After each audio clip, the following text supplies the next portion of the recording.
Tonight, we're heading east across the Atlantic, leaving behind the interstates of America for something older, stranger, and in many ways more legendary. We're rolling into Germany, where the highways hum with a different rhythm, where speed becomes poetry, and where every mile carries the weight of 1,000 years of history.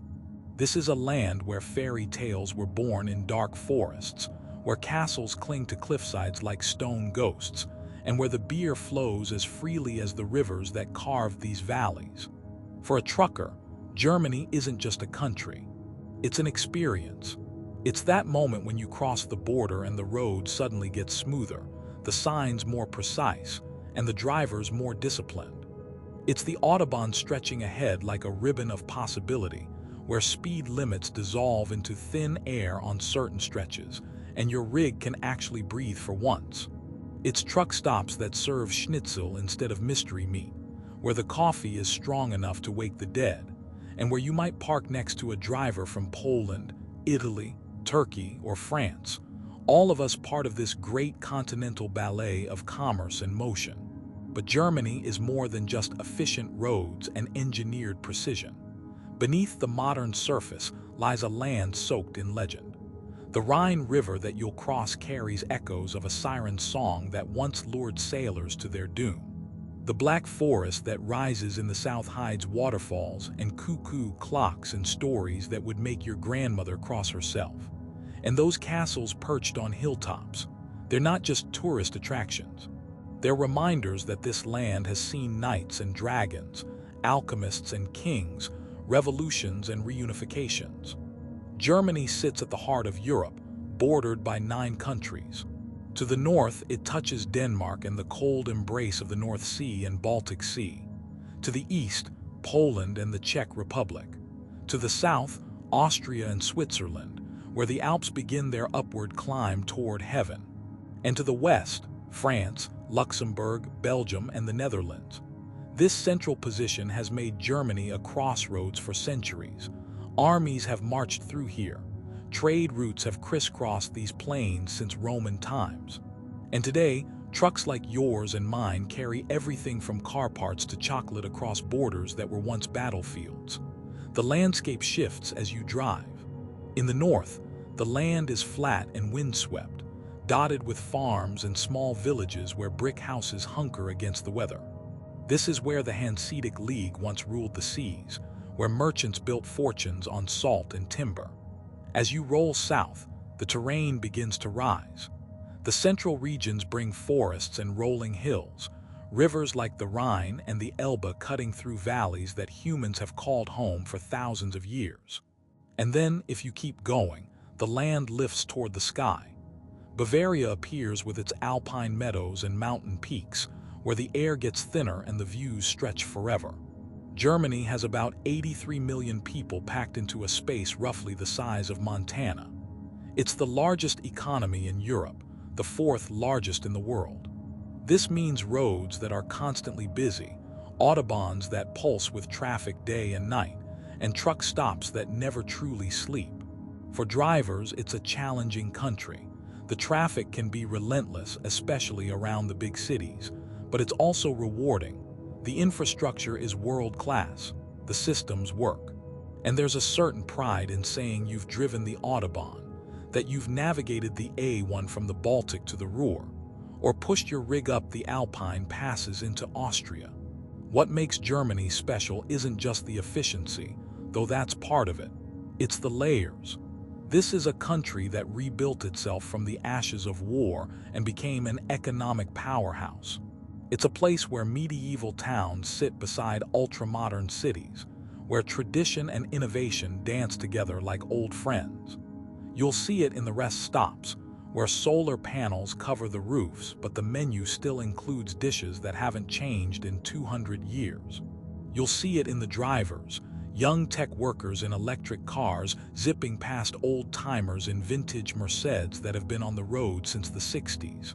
And through it all runs the Autobahn, the great artery, the steel river that connects it all. It's more than just a highway system. It's a symbol, a statement, a testament to what happens when a nation decides that getting from point A to point B should be an experience in itself. So buckle up, check your mirrors. We're about to roll through Germany, mile by mile, story by story, from the legendary highways to the hidden corners that most travelers never see. Let's talk about the elephant in the truck, or rather, the road beneath it, the Autobahn. Just saying the word conjures images. Porsche 911 screaming past at 200 miles per hour, unlimited speed, freedom. The last place on earth where you can truly see what your machine can do. But here's the thing.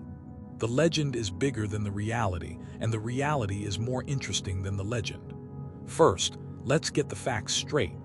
The Autobahn isn't a single road. It's a network, a system of federal highways that spans over 13,000 kilometers, about 8,000 miles. That makes it the fourth longest highway system in the world, after China, the United States, and Spain. It connects every major German city, weaving through forests and farmland, climbing mountains and crossing rivers. The word itself is simple. Auto means car. Bahn means track or path, so a car track, a motorway. But the simplicity of the name hides a complex history. Despite what many people think, the Nazis didn't invent the Autobahn. The first stretches were actually built before they came to power. In fact, the very first car-only road in Germany opened in 1932, connecting Cologne and Bonn. It was the brainchild of Konrad Adenauer, who was then the mayor of Cologne and would later become West Germany's first chancellor. This short 20-kilometer stretch, now known as the A555, had 2 lanes in each direction and a maximum speed limit of 120 kilometers per hour, about 75 miles per hour. Most cars at the time could barely reach 60. But then Hitler took power in 1933, and he saw the potential. The Autobahn became a propaganda tool, a way to show German engineering prowess and create jobs during the Depression. By 1935, the first official section of the Autobahn opened between Frankfurt and Darmstadt. The construction employed over 100,000 workers. The roads were designed to showcase Germany's landscape, curving through scenic areas, crossing valleys on magnificent bridges that looked more like monuments than infrastructure. International observers marveled. The Autobahn was compared to the pyramids, the Great Wall of China. During World War II, some sections were even used as emergency airstrips. Bicycles replaced cars as fuel ran out. After the war, thousands of kilometers remained unfinished or badly damaged. West Germany poured resources into rebuilding and expanding the network. East Germany built its own Autobahns, though fewer and less developed. When the wall fell in 1989, reunification meant integrating 2 different systems, upgrading the eastern sections to Western standards. Now, about that speed limit, or lack thereof. This is where myth and reality collide in interesting ways. Here's the truth. About 60% of the German Autobahn has some kind of speed limit. Around 30% has permanent limits, posted clearly on signs. Another 20% or so has variable limits, displayed on electronic gantries that change based on traffic, weather, or construction. These can shift from 130 kilometers per hour to 80, or even 60, depending on conditions. That leaves roughly 40% with no posted limit at all. On these stretches, you can legally drive as fast as your vehicle will go. But, and this is important, there's still an advisory speed of 130 kilometers per hour, about 81 miles per hour. This isn't law, it's a recommendation. If you drive faster and get into an accident, even if you're not at fault, you might be held partially liable for exceeding the suggested speed. The fastest speed ever officially recorded on the Autobahn was by German racing driver Rudolf Caracciola in 1938. He hit 432 kilometers per hour, about 268 miles per hour, in a Mercedes-Benz W125. Of course, that was on a closed section of road, not in regular traffic. These days, with modern supercars and highways full of traffic, most people never get close to those speeds, even on unrestricted sections. For truckers, the rules are different. Trucks over 7.5 tons are limited to 80 kilometers per hour, about 50 miles per hour, everywhere on the Autobahn. No exceptions. This is enforced with cameras, police patrols, and digital tachographs that record every movement.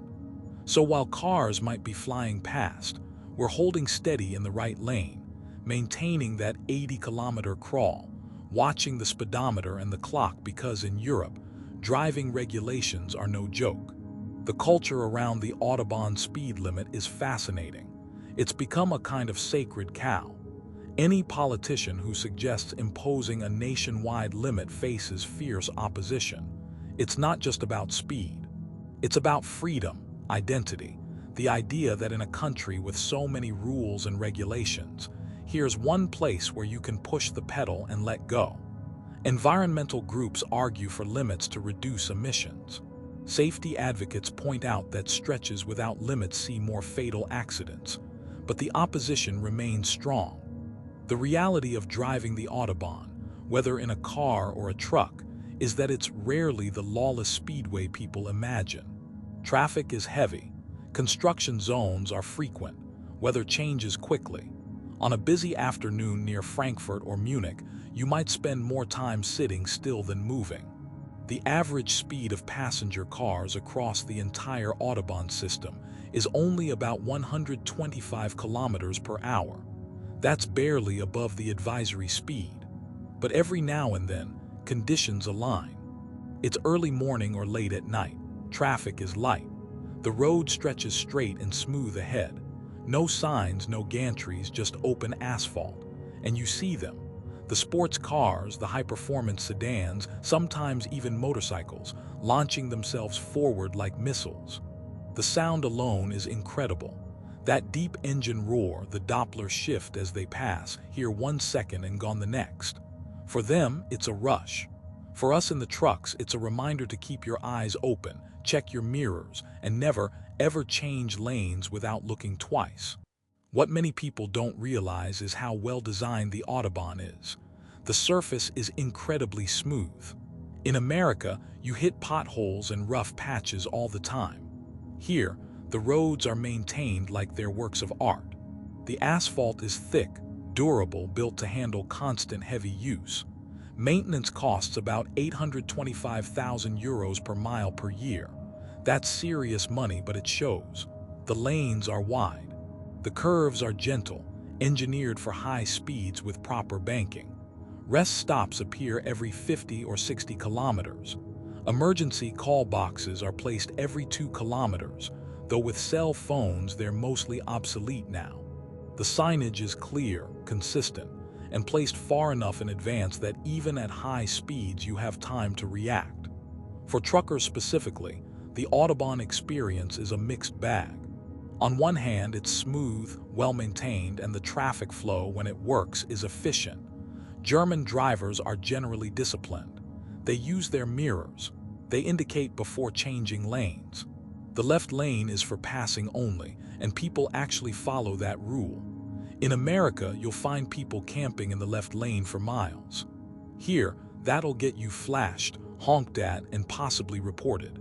On the other hand, parking is a nightmare. Germany has a shortage of over 30,000 truck parking spaces. Finding a spot for your mandatory rest periods can be genuinely stressful. Truck stops, or Rasten, are often full by evening. You'll see trucks parked on entrance ramps, in emergency lanes, anywhere drivers can squeeze in. It's dangerous, it's illegal, but sometimes there's no choice. Some companies are building container-based micro-hotels at truck stops, small prefab rooms where drivers can get proper rest. It's a start, but not enough. The rest stops themselves range from basic to surprisingly nice. The big ones have restaurants, shops, fuel stations, even play areas for kids. The food is usually better than what you'd find at a typical American truck stop. Real schnitzel, proper bratwurst, fresh bread. Prices are higher though. A bottle of water at a rest stop might cost 3 times what it does at a gas station off the highway. Smart drivers bring their own food, thermoses of coffee, fruit, and sandwiches packed from home. There are also Autohof, which are rest areas just off the Autobahn, not directly connected. These are cheaper, often family-run with better food and more parking. If you're not in a rush, they're worth the extra minute to exit and enter. The longest unrestricted stretch of the Autobahn is along the A24 between Hamburg and Berlin, about 150 kilometers, roughly 93 miles, where you can really open it up. For car enthusiasts, it's a pilgrimage route. For truckers, it's just another section of highway, though admittedly a very smooth one. One thing that surprises newcomers is how strict the rules are about everything except speed. Running out of fuel on the Autobahn is illegal. You can be fined. The logic is that it's avoidable and creates a hazard. Similarly, stopping on the shoulder unless it's an absolute emergency will get you in trouble. And don't even think about reversing or doing a U-turn. That's considered extremely dangerous, and the penalties are severe. There are also stretches where the Autobahn becomes a work of art. Some rest stops have been designed with specific themes. There's a Feng Shui rest stop on the A8 between Stuttgart and Ulm, laid out according to principles of harmony and balance.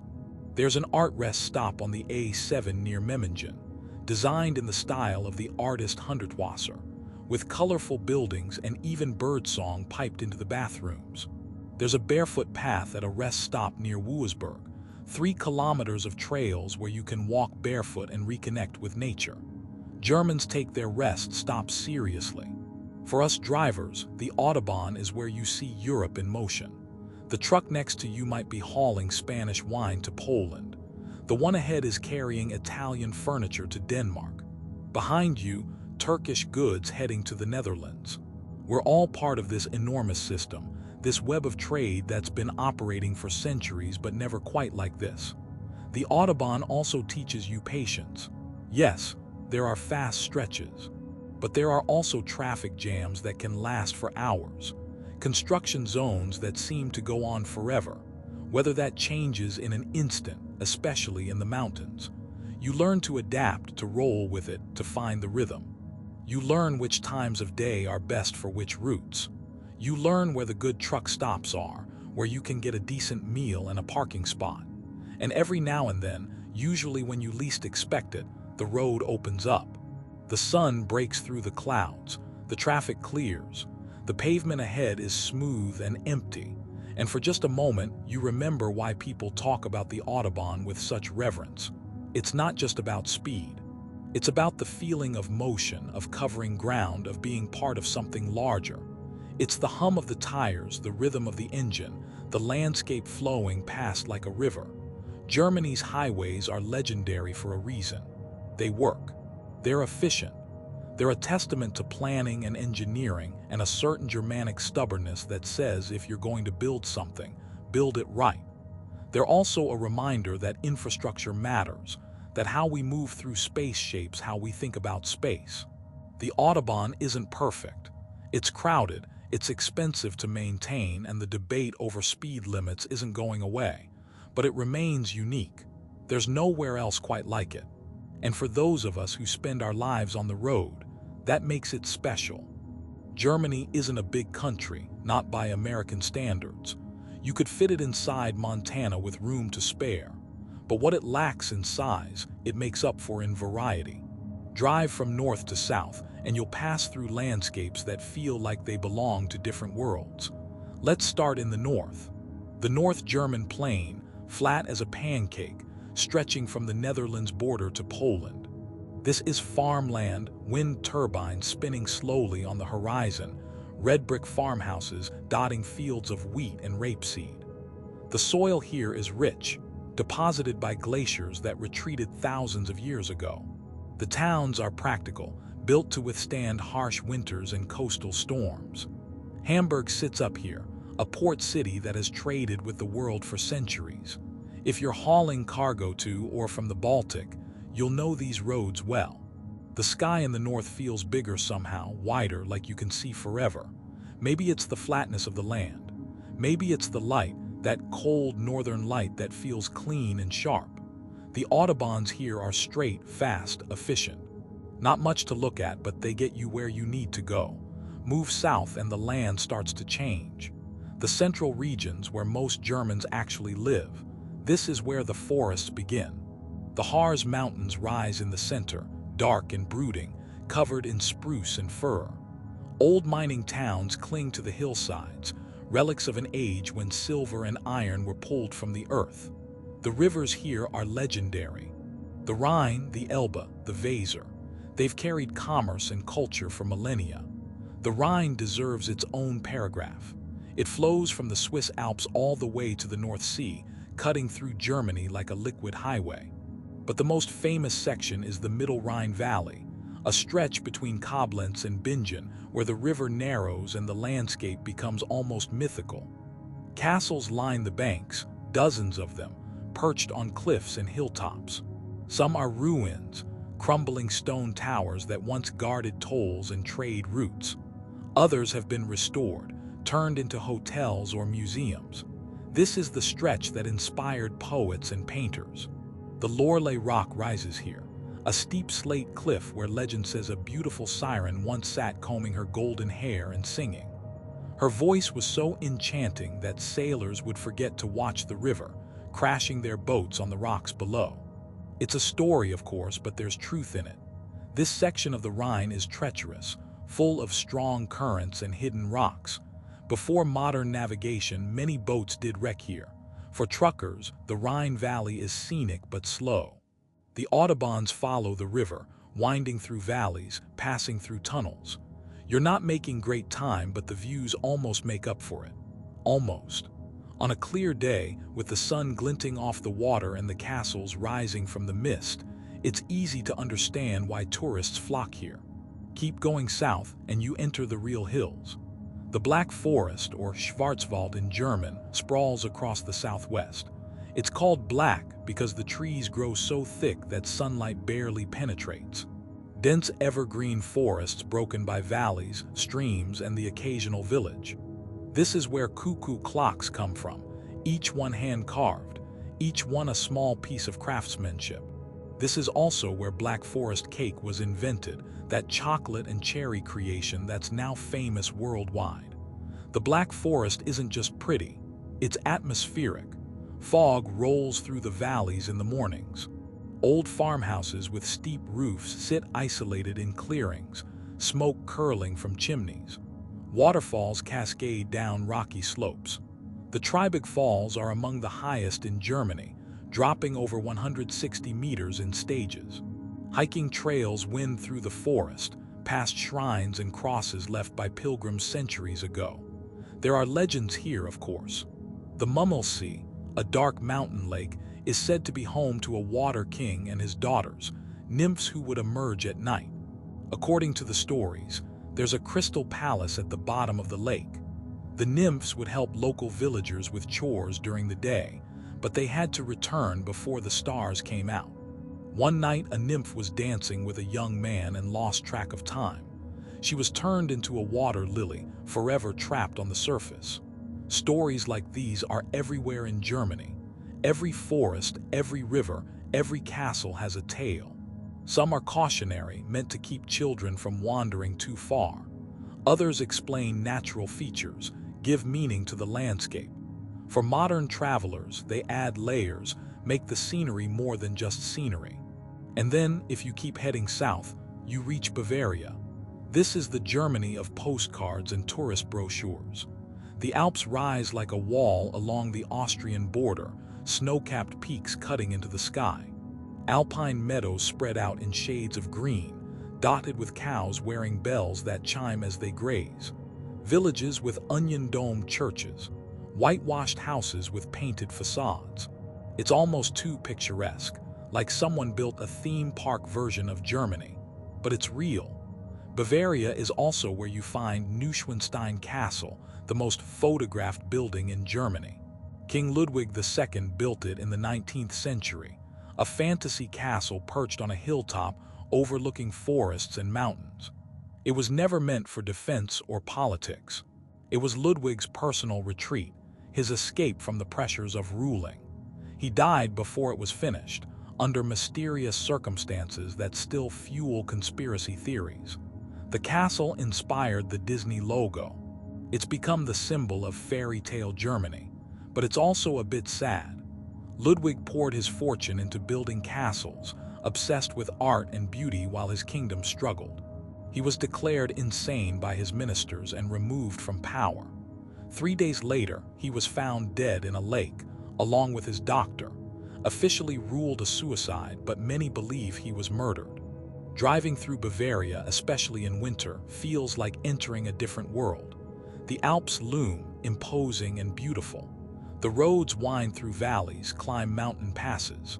If you're hauling cargo south into Austria or Italy, this is your route. The A8 runs east-west along the base of the mountains. The A7 heads north-south.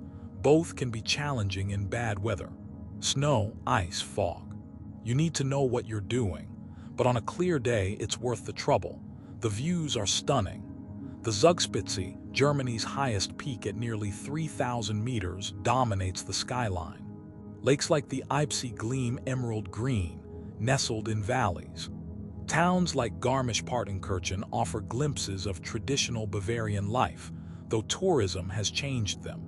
The diversity of Germany's landscapes is part of what makes it interesting. You're not driving through one monotonous zone for hours. The scenery shifts, the culture changes, even the dialects are different. A Bavarian and someone from Hamburg can have trouble understanding each other if they speak in dialect. This variety also means the Autobahn network has to adapt. Flat highways in the north, winding routes through the central highlands, mountain passes in the south, tunnels, bridges, viaducts. German engineering on full display, making sure goods and people can move efficiently no matter the terrain. And through it all, the layers of history. You'll pass towns that were bombed flat in World War II and rebuilt brick by brick. You'll cross rivers where Roman legions once marched. You'll drive past forests that were sacred to ancient Germanic tribes. The landscape isn't just geography, it's memory, story, and time made visible. For a truck driver, these landscapes are your office, your view. Some days you notice, some days you don't. But every now and then, when the light hits just right, when the traffic clears and you can actually look around, you remember why this job has its moments. Because the road takes you places. And Germany, small as it is, has a lot of places to see. Let me paint you a picture of a specific drive, the kind that stays with you. I was running from Hamburg down to Freiburg, in the far southwest near the French border and the Black Forest. It was early October, autumn in full swing. I started in Hamburg before sunrise. The city was still mostly dark, sodium lights reflecting off wet streets. The Elbe River, massive and slow, was barely visible in the pre-dawn gloom. The port cranes looked like mechanical dinosaurs against the sky. Hamburg wakes up early.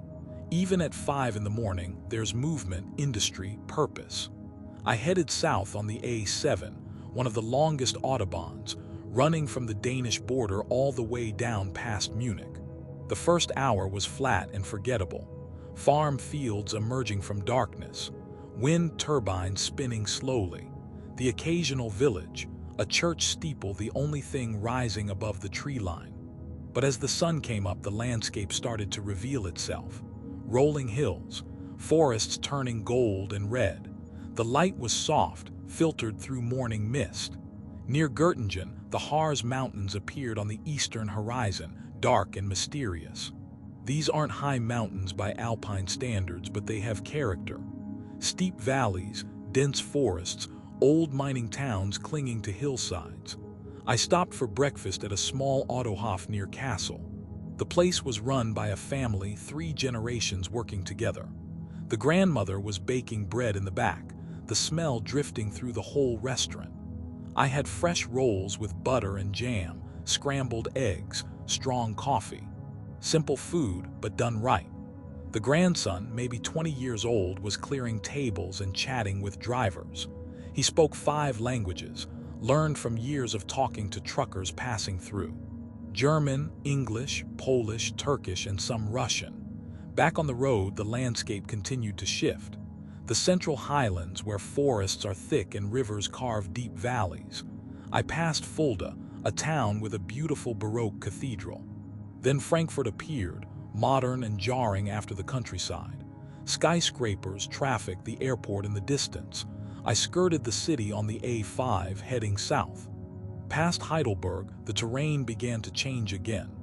The Rhine Valley opened up, wide and flat, with the river itself off to the west. Vineyards started appearing on hillsides. This is wine country. The grapes were still on the vines, heavy and dark, waiting for harvest. Near Karlsruhe, I could see the Black Forest rising in the distance. Dark green, almost black in certain lights, hence the name. The road began to climb. Gentle at first, then steeper. The trees closed in, thick conifers blocking the sky. The air felt different here, cooler, richer. I took a detour, adding maybe 30 minutes to my route to drive past the Mummelsee. It's a small mountain lake, dark and still, surrounded by forest. According to legend, a water king lives in a crystal palace at the bottom, along with his nymph daughters. The lake was smooth as glass when I saw it, reflecting the trees and sky perfectly. A few tourists were walking around the shore, but mostly it was quiet. Peaceful in a way that makes you understand why people tell stories about places like this. The final stretch into Freiburg took me through valleys where villages seemed untouched by time. Half-timbered houses with steep roofs, narrow streets, flower boxes on every window, old women sweeping doorsteps, young kids playing soccer in a church courtyard. These aren't museum pieces. People actually live here, go to work, raise families. But the architecture, the layout, it's all hundreds of years old. Freiburg itself sits at the edge of the Black Forest, a university town with a medieval center. I delivered the load at a warehouse on the outskirts, then had a few hours before my next pickup. I walked into the old town. The Münster, a Gothic cathedral with a tall spire, dominated the square. Street vendors were selling sausages and pretzels. Students sat at cafes, laptops open, coffee steaming. It struck me, standing there, how much variety Germany packs into such a small space. I'd driven maybe 700 kilometers that day, less than 500 miles, but I'd passed through completely different worlds. From the flat, windswept north to the industrial heart to the alpine edge, each with its own character, its own story.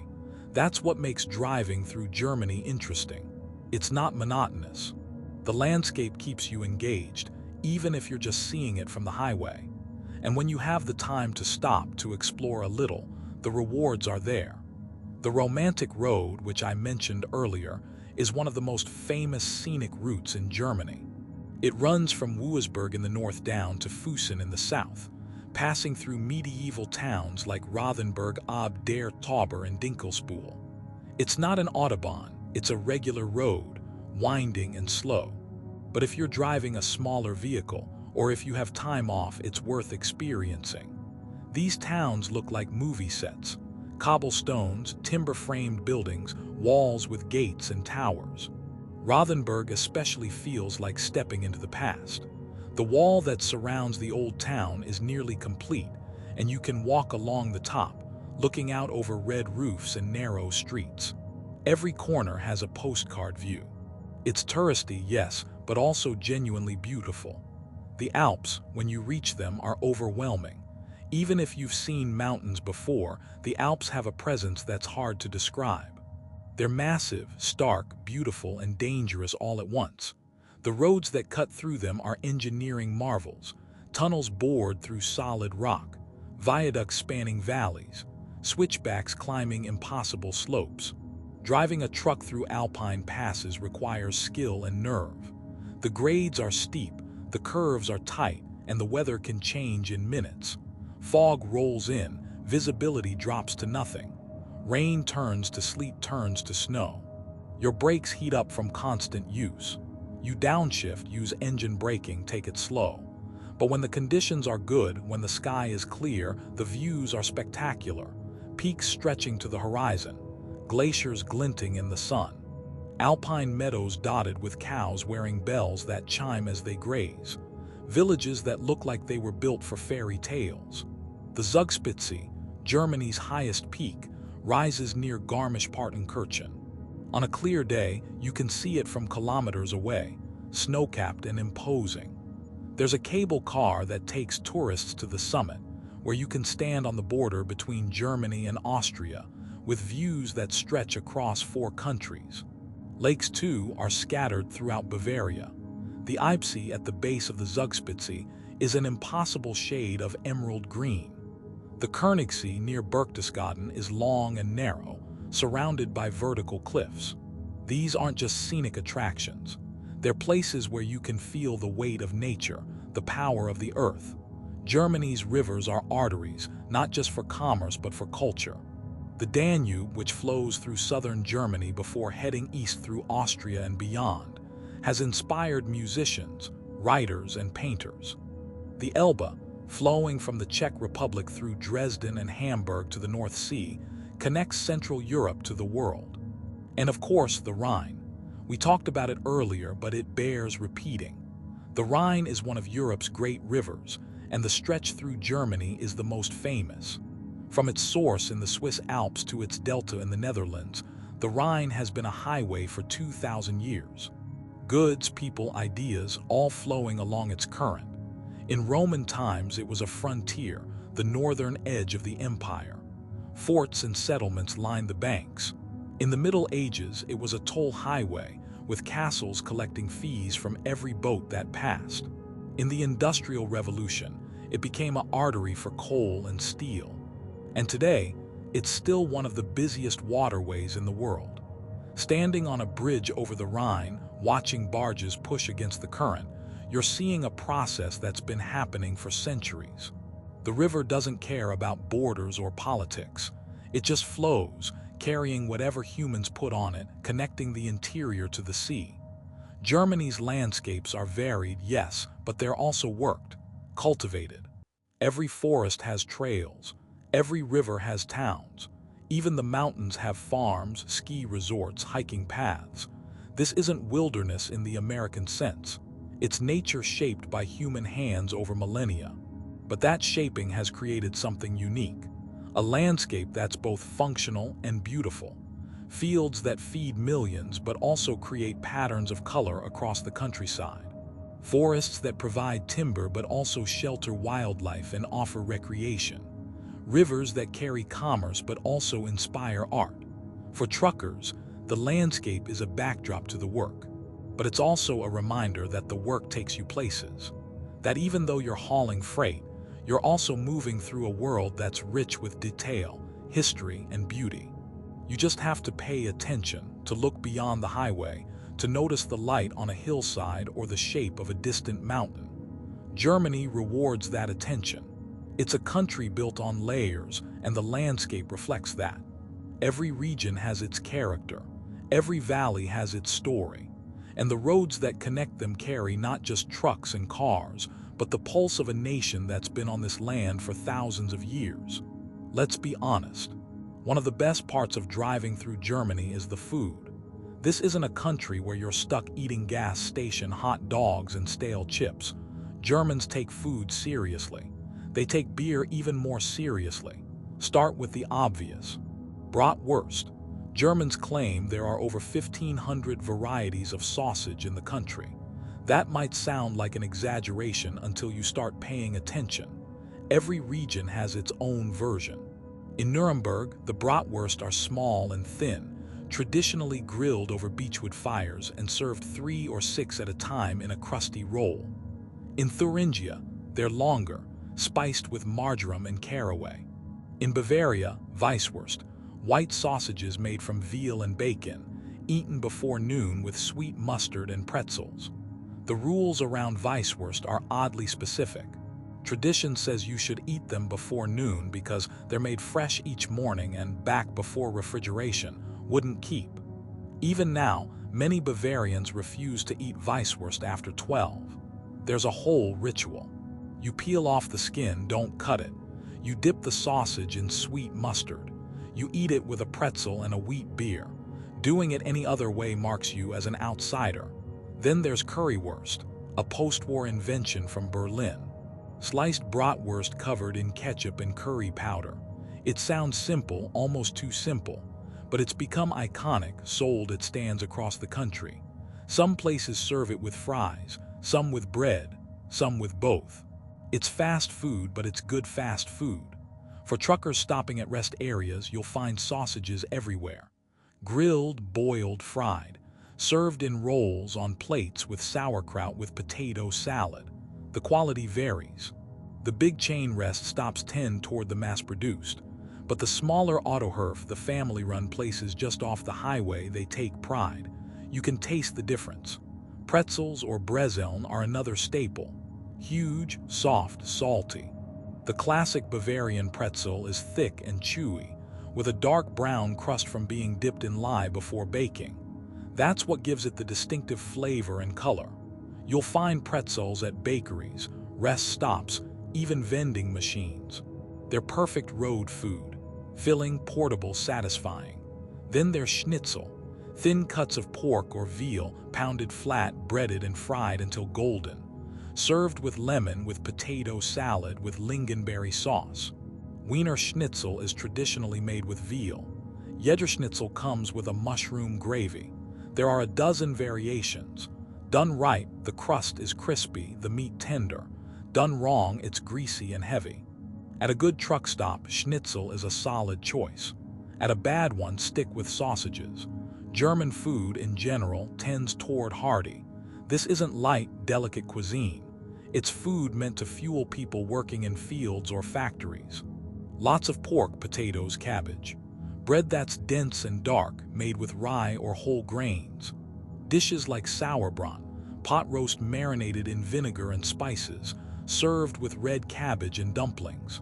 Or schweinschacks, a whole pork knuckle roasted until the skin is crispy, the meat falling off the bone.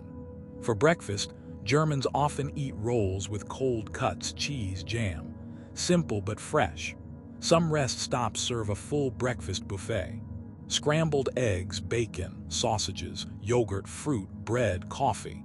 It's not cheap, but if you've been driving all night, it's worth it. Now beer. Germany has about 1,300 breweries. That's more than any other country in Europe. Beer isn't just a drink here. It's culture, tradition, identity. The Reinheitsgebot, the beer purity law from 1516, dictates that beer can only be made from water, barley, hops, and yeast. Nothing else. This law is still followed, at least in spirit, though there are exceptions for specialty styles. The variety is staggering. Pilseners, crisp and hoppy. Wheat beers, cloudy and fruity. Dark lagers, malty and smooth. Bock beers, strong and rich. Every region has its favorites. In Bavaria, wheat beers dominate. In Cologne, they drink Kölsch, a light, slightly fruity ale served in small glasses. In Dusseldorf, Altbier, a darker, more bitter brew. These regional preferences run deep. Order the wrong beer in the wrong city and you'll get teased. Oktoberfest, the world's largest beer festival, happens every September in Munich. Over 6 million visitors, 14 massive beer tents, 7 million liters of beer consumed. Only 6 Munich breweries are allowed to serve their beer there, brewed specially for the festival. It's a spectacle. People in traditional Bavarian outfits, lederhosen and dirndls. Oompa bands playing drinking songs.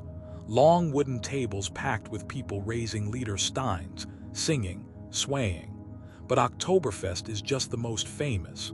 Almost every town has its own beer festival at some point during the year. Smaller, quieter, more local. These are where you get a real sense of how beer functions in German life. It's social glue.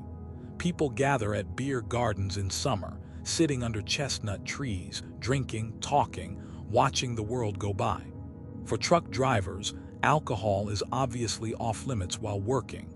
European regulations are strict. Even a trace of alcohol in your system can end your career. But on your time off, in a town somewhere, stopping into a local brewery or beer garden is part of the experience. Germany also has excellent bread, over 300 varieties officially recognized. Dark rye, seeded loaves, pretzels, rolls. German bakeries are everywhere, and they're a step above what you find in most countries. Fresh bread every morning, different types for different occasions. Pumpernickel, dense and dark. Vollkornbrot, whole grain and hearty. Brötchen, simple white rolls perfect for breakfast. Cheese is another area where Germans excel, though it's less famous than French or Swiss cheese. But there are some great regional varieties. Allgäuer Bergkäse from Bavaria, aged in mountain caves. Tilsiter, a semi-hard cheese with a strong flavor. Limburger, notoriously smelly but beloved by those who grew up with it. And then there's cake. Germans love their cakes. Schwarzwälder Kirschtorte, black forest cake, layers of chocolate, cherries, and whipped cream. Apfelstrudel, thin pastry wrapped around spiced apples, served warm with vanilla sauce or ice cream. Bienenstich, Biesting cake, a yeast cake with a caramelized almond topping and custard filling. Eating in Germany, whether at a rest stop, a small-town restaurant, or a bakery, you notice the attention to detail. Things are made properly. Bread is baked fresh. Sausages are grilled to order. Even the simplest meals are done with a certain care. Of course, not every truck stop is a culinary destination. The big chains, Tank and Rast runs most of them, can be hit or miss. The food is often overpriced and mediocre. A bottle of water that costs €1 at a supermarket might cost €3 at a rest stop. A simple meal can run 10 or 15 euros. Smart drivers pack their own food, or they know which Autoherf are worth the detour. But when you find a good spot, it makes a difference. A hot meal that actually tastes good. Coffee that doesn't come from a machine. A chance to sit at a real table, stretch your legs, breathe for a minute. These small things matter when you're living on the road. Germany's food culture reminds you that eating doesn't have to be just fuel. It can be pleasure, tradition, connection. Every sausage has a story. Every beer has a history. Every region has its specialties, its pride. And for those of us passing through, it's a gift. A taste of place, a moment of comfort, a reminder that the road isn't just miles and asphalt. It's also flavors, experiences, and the small rituals that make traveling bearable. Germany has over 20,000 castles. Let that sink in. 20,000. Ruins, restorations, fortresses, palaces. They dot hilltops, cling to cliffsides, hide in forests. Each one tells a story. Some are tales of power and war. Others are fairy tales come to life. And a few are ghost stories waiting to be told. Let's start with the most famous. Neuschwanstein. You've probably seen it. It's on posters, in movies, on book covers. Disney based their castle logo on it. King Ludwig II of Bavaria built it in the 1860s, high on a hilltop overlooking the village of Hohenschwangau. Ludwig was a strange king. He was brilliant, passionate about art and music, especially the operas of Richard Wagner. But he had no interest in politics or ruling. He dreamed of a romantic past, of medieval knights and legends. So he built castles. Neuschwanstein was his masterpiece, designed to look like something out of a medieval epic but built with modern technology. Central heating, running water, even a phone system. The inside is lavish. Walls covered in murals depicting scenes from Wagner's operas. Throne rooms, bedrooms, halls. But Ludwig barely lived there. He was declared insane by his ministers, who worried he was bankrupting Bavaria with his building projects. They deposed him in 1886. 3 days later, he and his doctor were found dead in Lake Starnberg. The official story is suicide, but the circumstances are suspicious. No water in his lungs, scratches on his body. Many believe he was murdered. Neuschwanstein was open to tourists just weeks after his death. It's been a tourist magnet ever since. Over 1 million visitors a year climb the hill to tour the castle. For locals, it's a mixed blessing. The village of Hohenschwangau below is basically a tourist trap now, but the revenue keeps the region alive. Driving near Neuschwanstein, you can see it from the Autobahn if you know where to look. It rises from the trees, white and surreal, like something that shouldn't exist. It's a reminder of what happens when dreams collide with reality. Ludwig wanted to escape the modern world. Instead, his castle became one of its most recognizable symbols. The Rhine Valley has a different kind of castle, defensive fortresses built in the Middle Ages to control the river and collect tolls. Dozens of them line the banks. Some are ruins, jagged stone teeth rising from forested hills. Others have been restored, turned into hotels or museums. Berg Rainfalls near St. Goar is one of the largest. Built in the 1200s, it once covered 5 times its current size. It successfully withstood a siege by 28,000 French soldiers. Now it's a partial ruin, but you can still explore the tunnels, the towers, the views over the Rhine. Marksburg Castle, near Brabach, is one of the few Rhine castles that's never been destroyed. It's been continuously inhabited since the 1100s. Walking through, it feels like stepping back in time. Narrow staircases, stone rooms, a kitchen with an open hearth, a torture chamber in the basement. It's not glamorous, it's real. Berg Eltz is another gem, hidden in the Eifel region. It sits in a valley, surrounded by forest, approached by a winding road that feels like it belongs in a fantasy novel. The castle has been owned by the same family for over 800 years. They still live in part of it. The interior is remarkably well preserved, with rooms full of medieval furniture, tapestries, armor. Then there are the legends attached to these castles. The Lorelei Rock, as mentioned earlier, where the sirens sang. Castles said to be haunted by white ladies, ghosts of noblewomen who died tragically. The Drachenfels, Dragon's Rock near Bonn, where legend says Siegfried slew a dragon and bathed in its blood to become invincible, except for one spot on his back where a leaf had stuck. The Harz Mountains have their own castles and stories. The Brocken, the highest peak, was said to be where witches gathered on Walpurgisnacht, the night of April 30th. Goethe wrote about it in Faust. Even today, locals celebrate with bonfires and costumes, a mix of pagan tradition and tourist spectacle. Heidelberg Castle, overlooking the city of Heidelberg, is a ruin now, partly destroyed by French troops in the 1600s. But it's a beautiful ruin, red sandstone walls rising above the old town, the Neckar River flowing below. It's a symbol of the Romantic movement, when artists and writers became obsessed with ruins and the passage of time. For truckers, you don't usually have time to tour castles, but you see them. Driving along the Rhine, you catch glimpses, a tower on a hilltop, a wall emerging from trees, sometimes just a silhouette against the sky. They're reminders that this land has layers, that history isn't just in books but built into the landscape. German folklore is inseparable from the land. The Brothers Grimm traveled through small towns and villages, collecting stories from peasants and storytellers. They published their first collection in 1812, tales like Hansel and Gretel, Cinderella, Rapunzel, Snow White. These stories were darker in their original versions, more violent, more brutal.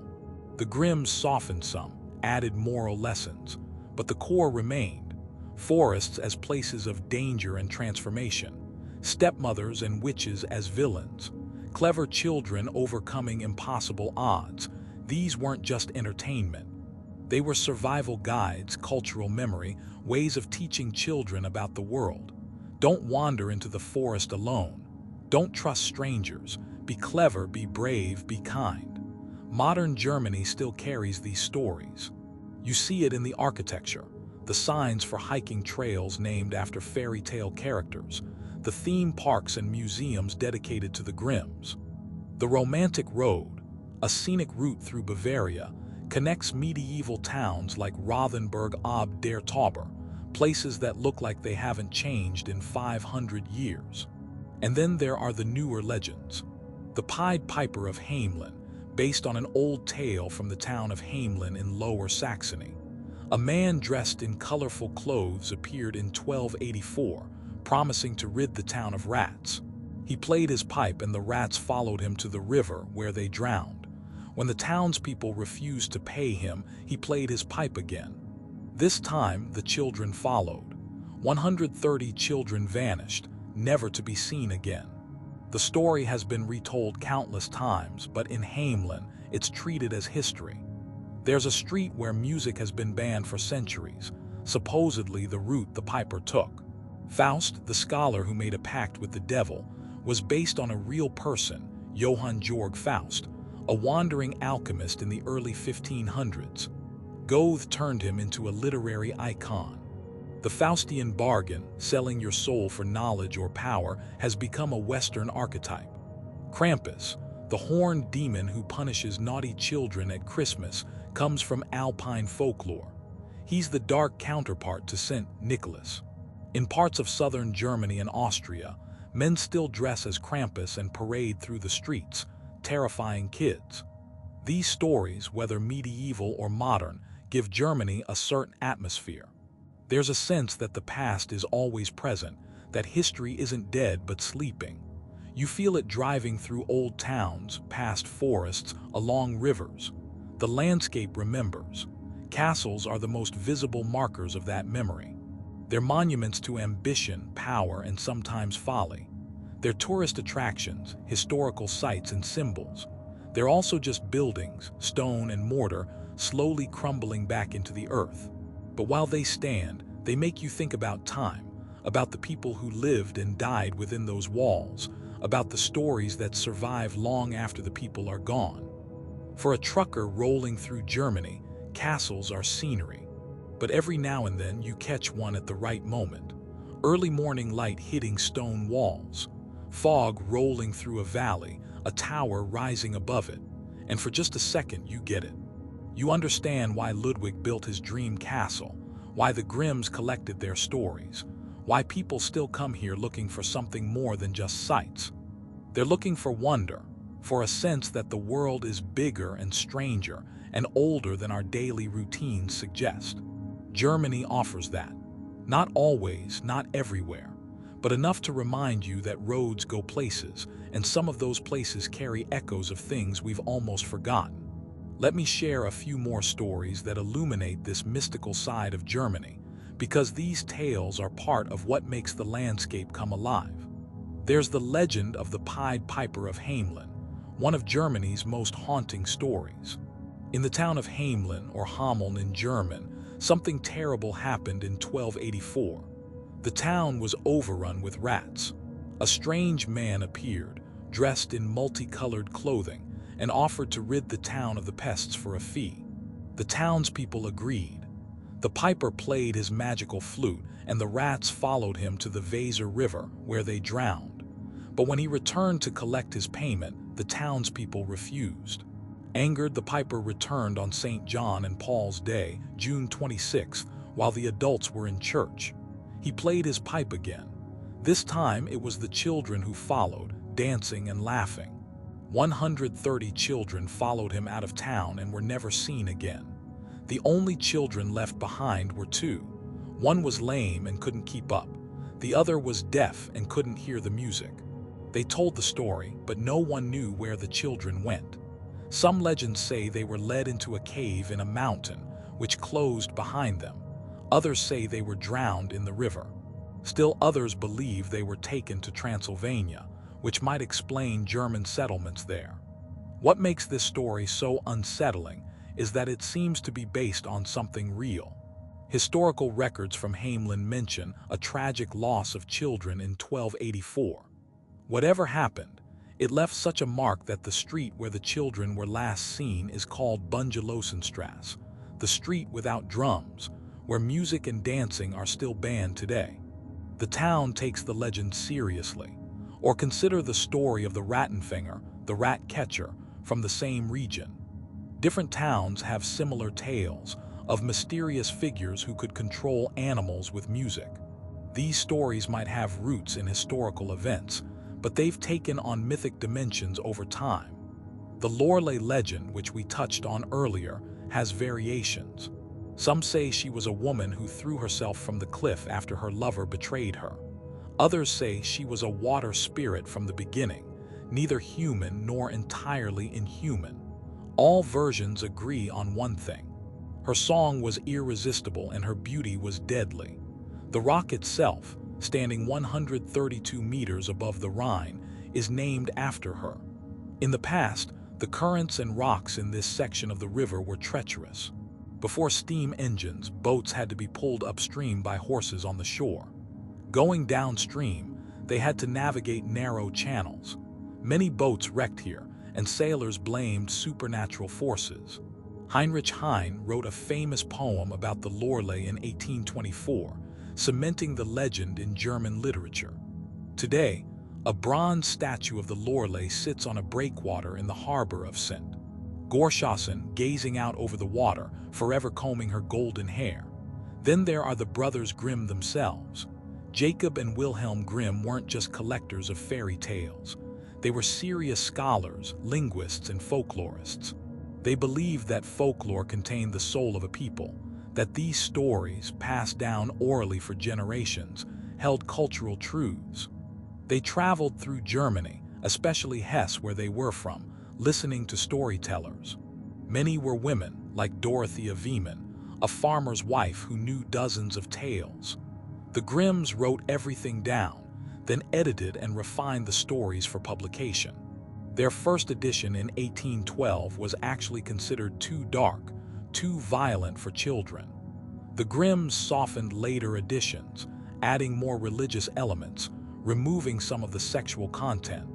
But even the sanitized versions are darker than most modern fairy tales. In the original Cinderella, the stepsisters cut off parts of their feet to try to fit into the glass slipper. Birds peck out their eyes as punishment. In Snow White, the evil queen is forced to dance in red-hot iron shoes until she drops dead. In Hansel and Gretel, the children shove the witch into the oven and burn her alive. These stories were meant to teach lessons, to warn children about the dangers of the world. But they were also entertainment, a way to pass long winter nights, to make sense of a world that was often cruel and random. The Grimm's collection became hugely influential. It inspired scholars in other countries to collect their own folklore. It helped shape the idea of a unified German culture, important at a time when Germany was still divided into dozens of small states. Today, their stories are known worldwide. Disney adapted many of them, softening them further, but the original tales remain, dark and strange and powerful. They're part of Germany's cultural DNA. King Ludwig II, who built Neuschwanstein, was obsessed with these kinds of stories. He saw himself as a romantic figure, a king from a bygone age. His castles were attempts to make fantasy real, but his fantasy collided with the harsh realities of governing and politics. Ludwig's other castles are worth mentioning. Linderhof Palace, inspired by Versailles, is smaller but ornate, with a grotto inside modeled after the one in Wagner's opera Tannhäuser. Herrenchiemsee, on an island in Lake Chiemsee, was another attempt to recreate Versailles. Ludwig spent fortunes on these projects, and they eventually led to his downfall. His death remains mysterious. The official story is that he drowned himself in Lake Starnberg, but no water was found in his lungs. His doctor, who was with him, also drowned under suspicious circumstances. Some believe Ludwig was murdered to prevent him from fighting his removal from the throne. Others think he was trying to escape and was killed. The truth is lost to time, but the castles remain, beautiful and melancholic reminders of a king who preferred dreams to reality. Germany also has stories of werewolves and changelings. In the village of Morbach, in the Eifel region, legend says a werewolf was killed in the late 1800s. A single candle burns in the village as a ward, and as long as it stays lit, the werewolf will not return. In 1988, the candle went out. That same night, a wolf-like creature was reportedly seen near a U.S. Air Force base in the area, standing and staring at soldiers before disappearing into the forest. The candle was relit and has burned continuously since. Changelings, creatures left by elves or spirits in place of stolen human children, were a common belief. If a baby suddenly became sickly, wouldn't eat, or cried constantly, it might be suspected of being a changeling. Folk remedies to identify or drive away changelings were disturbing by modern standards, involving threats or even abuse. These beliefs reflected the harsh realities of infant mortality and developmental disabilities in pre-modern times. The Black Forest, with its dense trees and misty valleys, is especially rich in folklore. The Hamelin, nymph-like spirits, were said to help villagers with chores during the day, but had to return to the Mummelsee before nightfall. One nymph fell in love with a local man and lost track of time. When she didn't return, she was cursed and turned into a water lily, forever trapped on the surface of the lake. The forest was also home to wood sprites, dwarfs, and witches. These weren't the friendly creatures of children's stories. They were dangerous, capricious, capable of helping or harming depending on their mood. People left offerings, avoided certain places, and respected the rules. Even today, hiking through the Black Forest, especially in fog or at dusk, you can feel the atmosphere that gave birth to these stories. The trees are thick, the light is dim, the silence is profound. It's easy to imagine eyes watching from the shadows, or to feel like you've stepped out of the modern world into something older. Germany's relationship with its folklore is complex.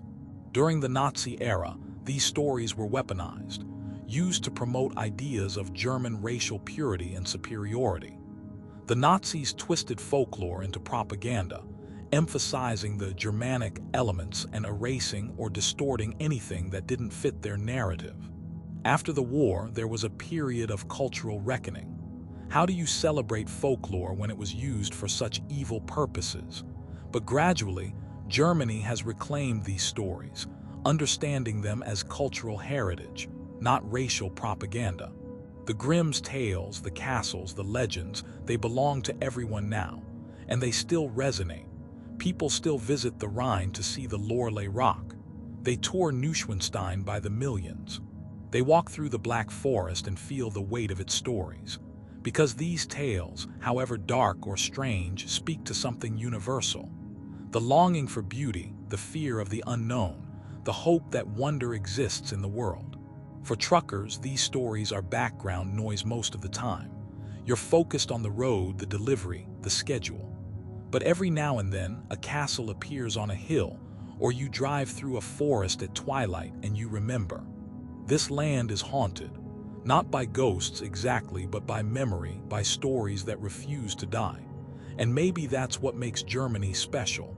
It's a thoroughly modern country, efficient and forward-thinking, but it hasn't forgotten its past. The stories, the castles, the legends, they're woven into the fabric of the place. You can't separate them. And why would you want to? Because a country that remembers its stories, even the dark ones, is a country with soul. And Germany, for all its precision and order, has that in abundance. There's a joke truckers tell. How do you know if a highway was built by Germans? You don't feel any bumps. It's a stereotype, but like most stereotypes, it has a grain of truth. German engineering is a real thing, and you feel it every time you cross the border. The roads are smoother. The signs are clearer. The systems work. It's not magic. It's planning, investment, and a cultural obsession with doing things right. Let's start with the Autobahn itself. The construction standards are absurdly high. The asphalt layer is thicker than in most countries, designed to handle constant heavy use without breaking down.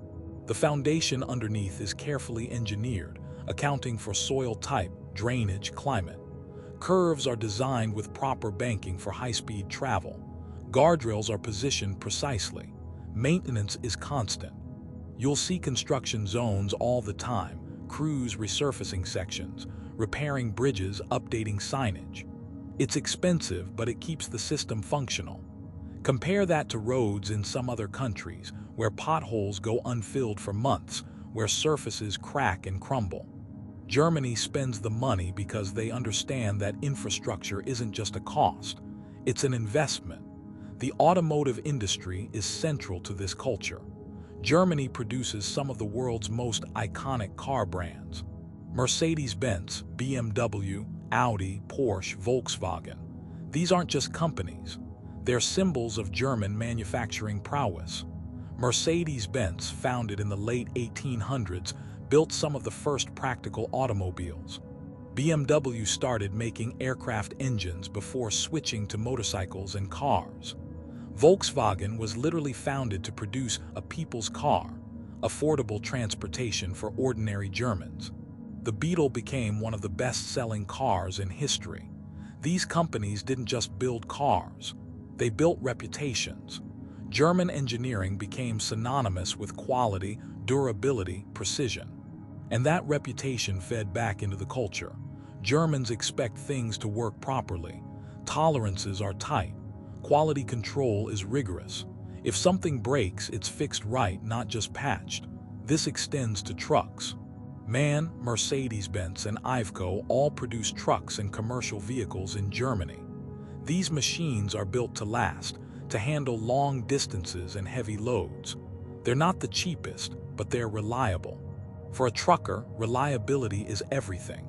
You can't afford breakdowns in the middle of nowhere. You need a machine that starts every time, that handles the road, that gets you where you're going. The precision also shows in German regulations.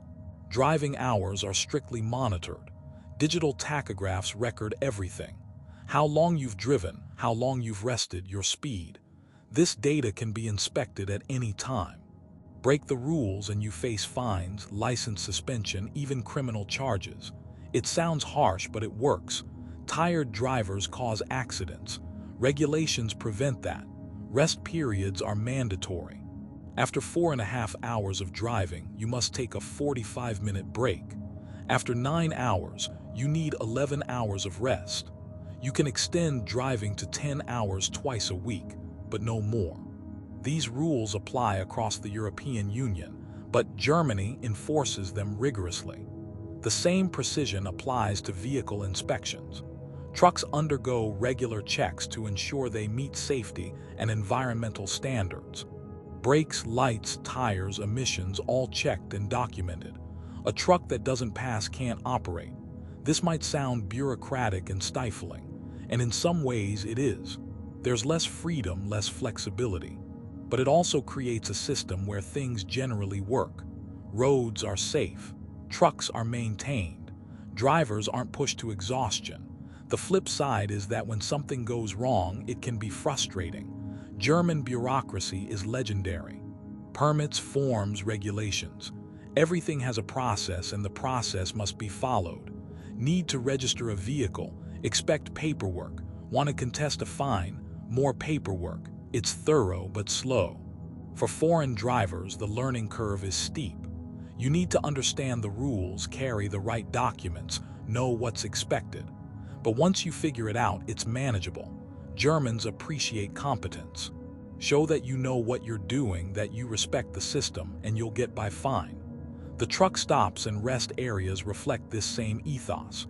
They're functional, clean, organized. You'll find clearly marked parking spaces, separate areas for trucks and cars, designated lanes for fuel. The infrastructure is designed to handle volume efficiently. Some rest stops have modern amenities. Showers, laundry, Wi-Fi, even gyms. The idea is that truckers are workers and they deserve decent facilities. It's not universal, but it's better than in many countries. Fuel is another area where precision matters. Germany uses the euro, and fuel prices are displayed clearly, down to the tenth of a cent. Diesel is cheaper than gasoline, which helps truckers, though it's still expensive compared to the US. You pay at the pump or inside, and the transaction is quick and straightforward. One interesting aspect of German engineering is the emphasis on sustainability. Wind turbines dot the landscape, especially in the north. Solar panels cover roofs and fields. The country has invested heavily in renewable energy, trying to reduce dependence on fossil fuels.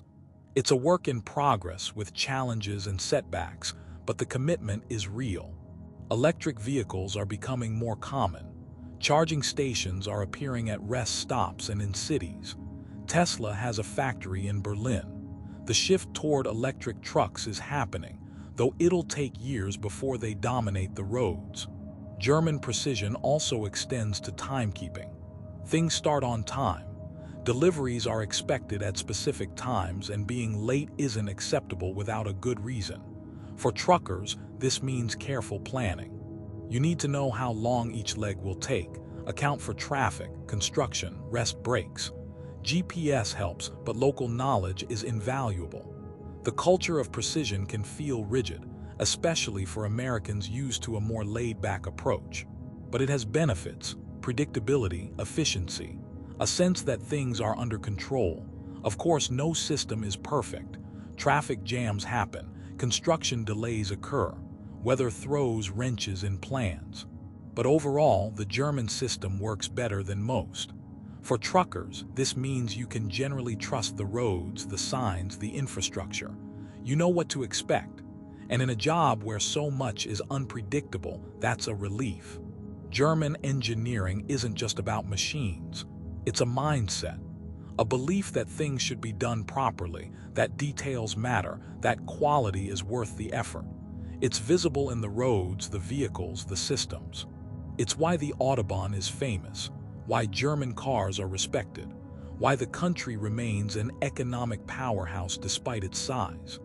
And for those of us who drive these roads, it's a reminder that infrastructure isn't just concrete and asphalt. It's a reflection of values, priorities, culture. Germany values precision, and when you're navigating a 40-ton truck down a highway at 80 kilometers per hour, precision is exactly what you want. Germany's cities are where the modern and the ancient collide. You'll find medieval churches next to glass skyscrapers, cobblestone squares where markets have been held for 500 years, surrounded by trendy cafes and tech startups. The cities are vibrant, diverse, and surprisingly green. Let's start with Munich, the capital of Bavaria. Munich is traditional and modern at once. It's the home of Oktoberfest, beer gardens, and lederhosen-clad locals. It's also a tech hub, home to BMW, Siemens, and countless startups. The city was heavily bombed in World War II, but much of the old center was rebuilt. Marienplatz, the central square, is dominated by the News Rathaus, the new town hall with its famous glockenspiel. Every day, tourists gather to watch the mechanical figures dance and joust. Nearby, the Frauenkirche, the Church of Our Lady, rises with its distinctive twin towers topped with onion domes. Munich's beer culture is legendary. The Hofbrauhaus, a massive beer hall dating back to the 1500s, serves liters of beer to crowds of locals and tourists. Long wooden tables, bands, waitresses in dirndls carrying armfuls of steins. It's touristy but also genuinely fun. For truckers, Munich can be a headache. The traffic is intense. The city is expensive. Parking is a nightmare. But if you have time off, it's worth exploring.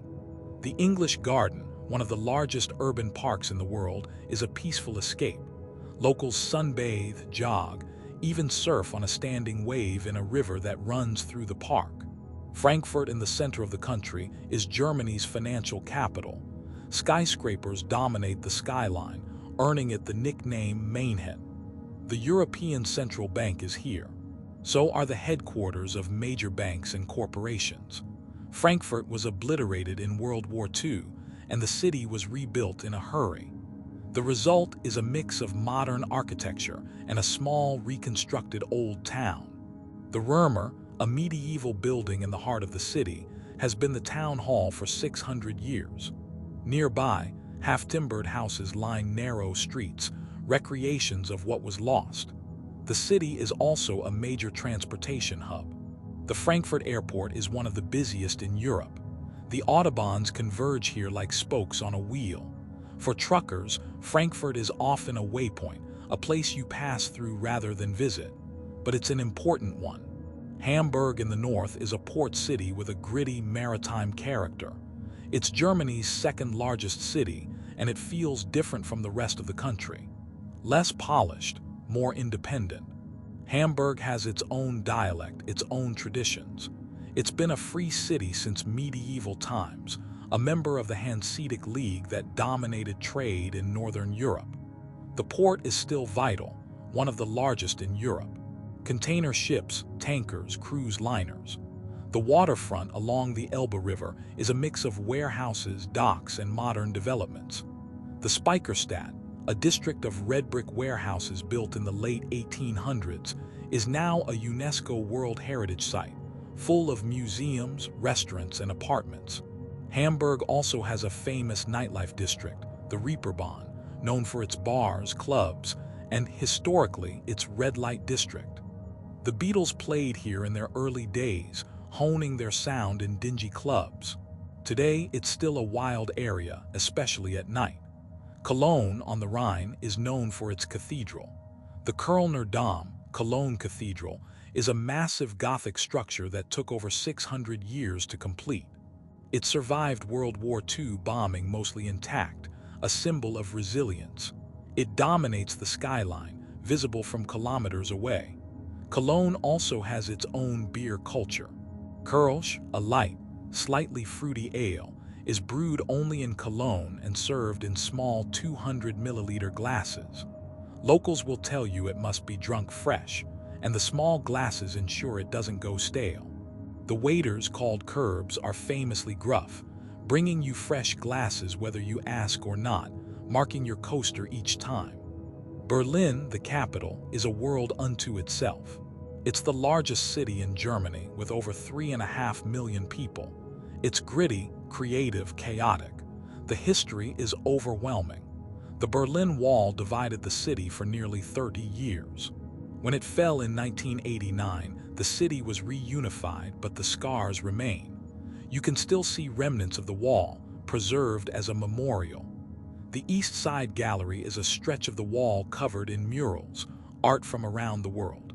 Checkpoint Charlie, the famous border crossing, is now a tourist site, though much of the original is gone. Berlin has embraced its status as a cultural capital. The art scene is thriving. Street art covers buildings. Clubs and music venues operate in abandoned warehouses and factories. The city is affordable, at least compared to other European capitals, which attracts young people from around the world. For truckers, Berlin can be a challenge. The city is sprawling and traffic is unpredictable, but it's also fascinating. The mix of old and new, east and west, creates a unique atmosphere. Smaller towns offer a different kind of charm. Rothenburg ob der Tauber, a medieval town in Bavaria, looks like it's frozen in time. Cobblestone streets, half-timbered houses, walls and towers. It's a tourist magnet but also genuinely beautiful. Walking through the town at dusk when the crowds have thinned, you can almost hear the centuries. Heidelberg, with its castle ruin and old town, is another gem. It's a university town, full of students, bookshops, and cafes. The atmosphere is lively, intellectual. The old bridge over the Neckar River offers stunning views of the castle and the surrounding hills. These towns remind you that Germany isn't just cities and autobahns. There are quieter places, corners where life moves slower, where traditions persist. They're not always on the main routes, but when you find them, they're worth the detour. German cities are also surprisingly green. Parks, gardens, trees lining streets. Urban planning emphasizes green spaces, bike lanes, public transportation.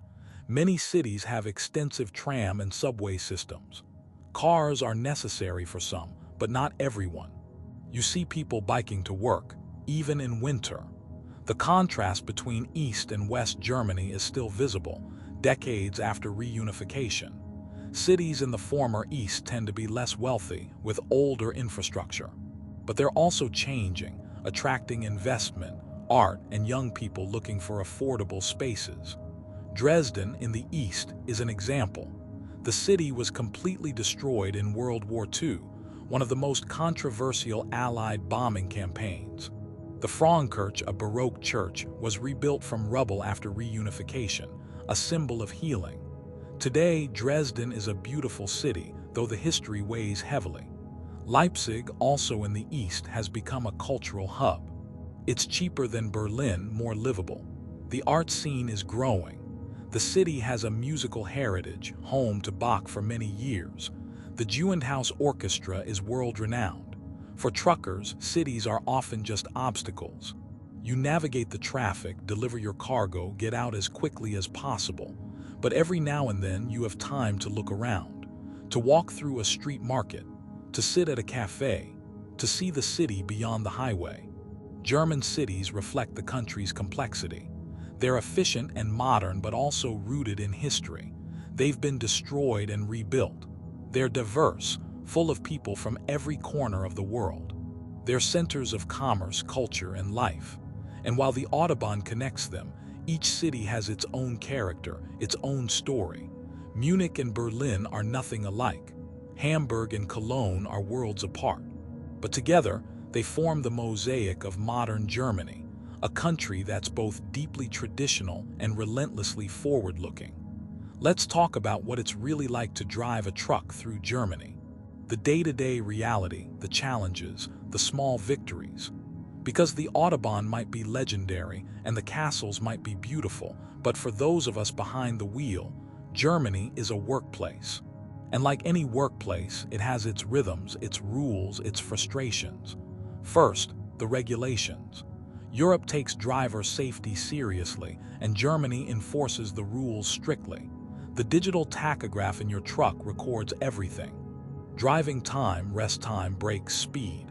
This data can be checked at any time by authorities. If you're over your hours, even by a few minutes, you can be fined. Repeat violations, you lose your license.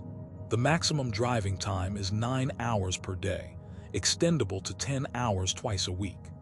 After 4.5 hours, you must take a 45-minute break, or you can split it into a 15-minute break followed by a 30-minute break.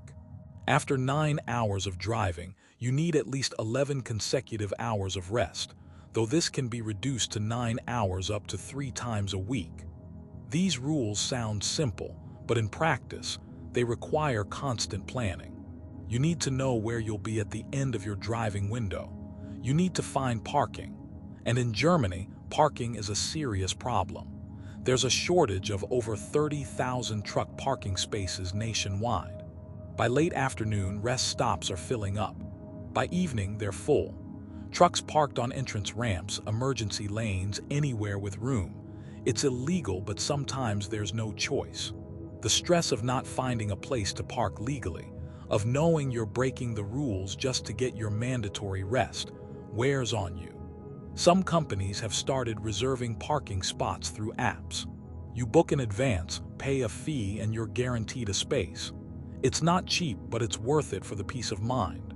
The rest stops themselves, the Rasten, vary widely. The big ones operated by Tank and Rast have fuel, restaurants, shops, toilets, and showers. The food is overpriced, but it's hot and usually decent.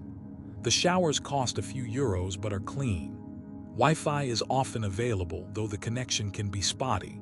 Then there are the Autobahn rest areas just off the Autobahn. These are often better. Family-run, with cheaper food, more parking, a friendlier atmosphere. Drivers swap tips on which ones are good, which ones to avoid. There are online forums, apps, communities of truckers sharing information.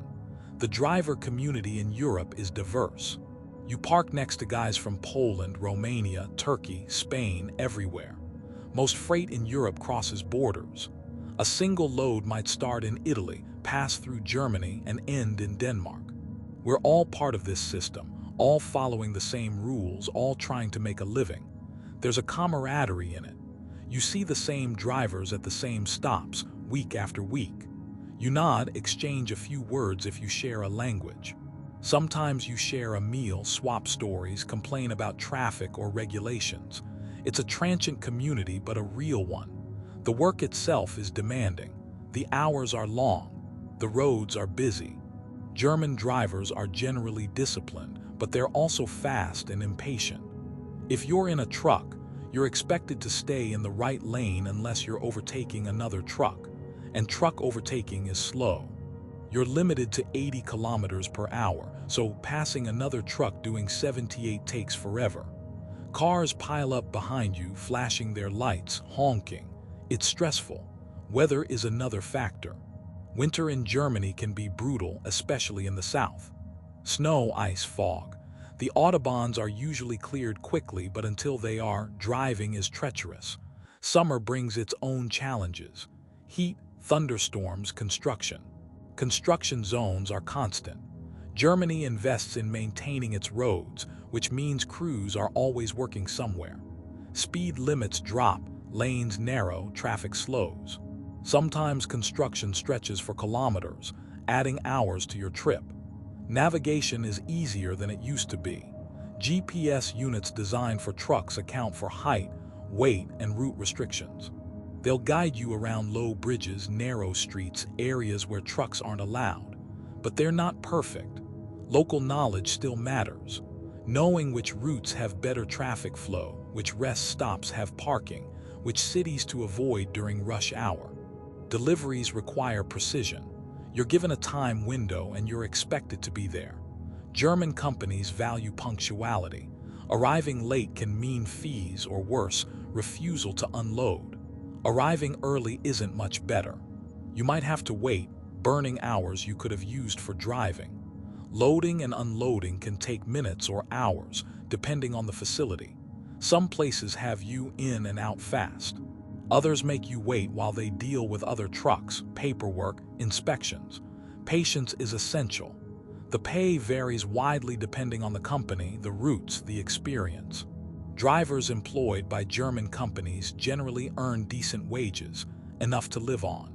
But many drivers in Europe come from Eastern European countries where wages are lower. They work for less, undercutting local drivers. It's a source of tension, though most drivers understand it's the companies, not the workers, who set the pay. Accommodation can be an issue. Some drivers sleep in their trucks every night. Modern trucks have sleeper cabs with beds, storage, even small fridges. It's not home, but it's functional. Other drivers stay in cheap hotels or motels when they can. A few companies provide housing near major hubs. Eating on the road is a challenge. Rest stop food is expensive. Cooking in the truck is possible if you have a portable stove or electric cooker, but it's not always practical. Many drivers pack meals from home: sandwiches, fruit, snacks. Coffee from a thermos is a staple. Loneliness is real. You're away from family, friends, sometimes for weeks at a time. Phones and internet help, but it's not the same. Some drivers love the solitude, the freedom of the road. Others struggle with it. Health is a concern. Sitting for hours, irregular meals, stress. It takes a toll. Smart drivers try to exercise, even if it's just walking laps around a parking lot during breaks. Some rest stops have gyms or walking paths. Staying active isn't easy, but it matters. Despite the challenges, there's a satisfaction in the work. You're moving goods that people need. You're part of the supply chain that keeps the economy running.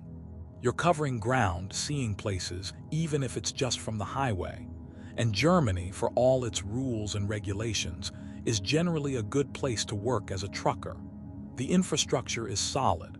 The roads are maintained. The system, while strict, functions. You know what's expected, and if you follow the rules, you're usually okay. There's also beauty in it. Driving through the Rhine Valley at dawn, the river mist rising, castles silhouetted against the sky. Rolling through Bavaria on a clear day, the Alps rising in the distance. Even the Autobahn itself, stretching ahead, smooth and straight, can have a kind of stark elegance. The job isn't glamorous. It's hard work, long hours, time away from home, but it's honest work. And for those of us who choose it, there's a freedom in the road that's hard to find anywhere else. Germany is part of the route, part of the rhythm. You cross into it from France or Poland or the Netherlands and the road changes. Smoother, faster, more organized. You navigate the traffic, find your parking, deliver your cargo. And then you're on to the next stop, the next country, the next mile. But Germany stays with you. The precision, the efficiency, the small moments of beauty between the rest stops and the traffic jams. It's a country built for motion, for moving forward. And for truckers, that's exactly what we do. Let me tell you about one particular run I made through Germany. It was February, middle of winter. I was hauling electronics from Rotterdam in the Netherlands down to Munich. The forecast called for snow, but that's Europe in winter. You learn to drive in anything. I crossed into Germany near Cologne just after dawn. The Rhine was gray and choppy, the sky heavy with clouds. The temperature was dropping. By the time I reached Frankfurt, the first flakes were falling, light at first, then heavier. The Autobahn slowed to a crawl as plows deployed, spreading salt and sand. I pulled into a rest stop to wait it out. Inside, the restaurant was packed with drivers, all of us watching the weather. A Polish driver named Thomas offered me a seat at his table. We didn't share much language, but we shared coffee, and he showed me pictures of his kids on his phone. 2 daughters, smiling in matching school uniforms. He'd been on the road for 3 weeks. Another week before he'd make it home. The snow kept falling, 6 inches, then 8. The plows were working, but it was a losing battle. The authorities closed the southern section of the A7, the main route into Bavaria. Trucks were being diverted, and the parking lot was filling up fast. I ended up spending 14 hours at that rest stop. It wasn't comfortable, but it was safe. I called my dispatcher, explained the situation. He understood. Weather's weather. The load would get there when it got there. Around midnight, the storm finally broke. The sky cleared, and a nearly full moon appeared. The plows had been working all night, and the Autobahn was passable again. I joined the line of trucks rolling south, a convoy of red taillights against the white landscape. The next morning, I delivered the load in Munich. 2 hours late, but the warehouse manager just shrugged. He'd been expecting delays. That's Germany. They plan for the worst, hope for the best, and keep things moving even when nature throws a wrench in the works. That trip taught me something about this country. It's the resilience, the quiet determination to keep functioning even when things get hard. The plows work all night because goods need to move, people need to get places, the system needs to run. And truckers like me, like Thomas, like the hundreds of others in that parking lot, we're part of that system. Germany also has a relationship with its industrial past that's complex and sometimes uncomfortable. The automotive industry, which is so central to the country's identity, is facing challenges. Electric vehicles are coming, and German manufacturers are racing to adapt. The VW emissions scandal, where the company was caught cheating on emissions tests, shook confidence. It was a reminder that even engineering excellence can be corrupted by corporate pressure. The shift away from diesel is happening faster than many expected. Cities like Berlin and Hamburg are implementing low-emission zones, where older trucks and cars are banned or face hefty fees. New trucks need to meet strict Euro 6 emission standards. The cost of upgrading is high, but the regulations are firm. For trucking companies, this means constant investment. New vehicles, new technology, new training. It's expensive, and it's driving smaller operators out of business. The big companies can absorb the costs. The little guys struggle, but there's also innovation. Hydrogen fuel cells, electric drivetrains, autonomous trucks. Germany is at the forefront of these developments. Testing happens on closed sections of Autobahn. Prototypes roll out of factories. The future of trucking is being written here, even if nobody knows exactly what that future looks like yet. And then there are the human stories, the moments that stick with you. Like the time I helped a young driver from Bulgaria whose truck had broken down. He couldn't afford the repair, couldn't speak German, and was panicking about losing his job. A few other drivers and I pooled together enough money to get him back on the road. He cried, thanked us in broken English, promised to pay it forward. Maybe he did, maybe he didn't, but in that moment it mattered. Or the time I shared a table with an elderly German man at a rest stop in the Black Forest. He was in his 80s, driving a pristine vintage Mercedes, and he started telling me stories about the Autobahn before it was reunified. How he used to cross from West to East Berlin during the Cold War, through Checkpoint Charlie, nervous every time. How the roads in the East were rougher, darker, less maintained. How everything changed in 1989 when the wall fell. He'd lived through it all, and the Autobahn had been part of his life for 60 years. A witness to history, a road that carried the country through its darkest times and its greatest triumphs. These are the stories you don't find in guidebooks. They're the stories of the road, of the people who use it, of the moments that happen between point A and point B. Germany offers those stories in abundance if you pay attention. There's also a darker side to trucking in Europe that deserves mention. Labor exploitation is a real problem. Drivers from Eastern Europe and Asia sometimes work under conditions that border on modern slavery. Unpaid wages, forced to live in their trucks, working illegal hours. A few years ago, drivers from Georgia and Uzbekistan went on strike at a rest area in Germany, demanding wages they were owed by a Polish company. They'd been hauling goods for major corporations, IKEA, Volkswagen, DHL, but they hadn't been paid in months. Stories like that are a reminder that the trucking industry, for all its importance, has its injustices. Regulations exist to protect drivers, but enforcement is uneven. Companies exploit loopholes. Drivers, desperate for work, accept conditions they shouldn't have to. But there are also efforts to improve things. Unions, advocacy groups, international regulations. The European Union has been working on mobility packages to ensure drivers are treated fairly, paid properly, have access to decent facilities. Progress is slow, but it's happening. Germany, as the economic heart of Europe, has a responsibility in this. And to its credit, the country takes labor protection seriously. German drivers are generally well paid, well treated. The standards are high. The challenge is extending those standards to everyone who works on German roads, regardless of where they're from. All of this is part of what makes Germany what it is, a country of contradictions. Traditional and modern, efficient and bureaucratic, prosperous and unequal. The Autobahn mirrors these contradictions. It's a marvel of engineering and a source of endless traffic jams. It's a symbol of freedom and a place where you can be fined for running out of gas. But through it all, the road remains. It connects cities and people.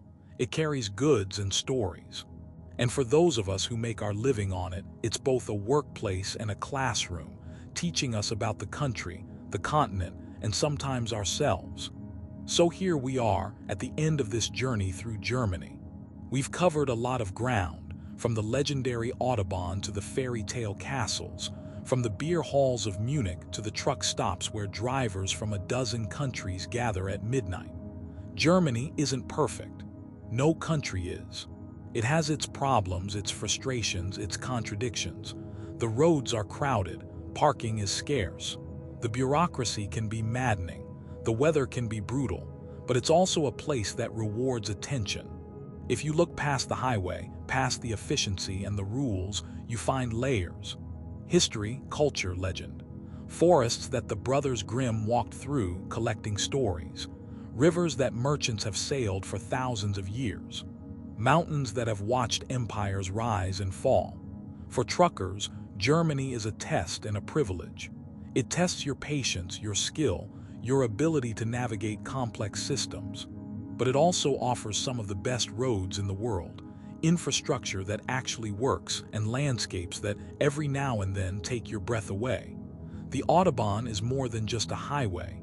It's a statement, a declaration that movement matters, that getting from place to place should be done well. And while the legend of unlimited speed dominates the conversation, the reality is richer. It's about engineering, investment, and a cultural commitment to doing things right. Germany sits at the heart of Europe, and that position has shaped it. It's been a crossroads for centuries, a battleground and a marketplace, a place where ideas and goods and people flow. The Autobahns that crisscross the country today are just the latest version of trade routes that have existed since Roman times. But Germany is also looking forward. The shift to electric vehicles, the investments in renewable energy, the efforts to reduce emissions. The country is trying to balance tradition and innovation, to preserve what works while adapting to what's coming. For those of us on the road, Germany is a reminder that infrastructure matters, that the quality of the roads we drive, the design of the rest stops, the enforcement of safety regulations, all of it shapes the experience. It's the difference between a job that grinds you down and one that, while still hard, feels manageable. The stories embedded in the landscape, the legends of sirens and castles and forests, add a dimension that's easy to overlook when you're focused on delivery schedules and traffic jams. But they're there. And every now and then, when you catch a glimpse of Neuschwanstein rising from the mist, or you pass a medieval town that looks like it hasn't changed in 500 years, you remember that roads don't just connect cities. They connect us to the past, to the people who traveled these same routes centuries ago. Germany is a small country, but it punches above its weight, economically, culturally, historically. It's a powerhouse, a leader, a place that sets standards others follow. And for truckers, it's a stage where the daily drama of European logistics plays out, mile by mile, load by load. So as we roll out of Germany, crossing the border into the next country, we carry a little of it with us. The smoothness of the roads, the precision of the signs, the taste of a bratwurst grabbed at a rest stop, the memory of a castle on a hill. If you've been riding along, listening to these stories of the American highways, maybe Germany feels a little more real now.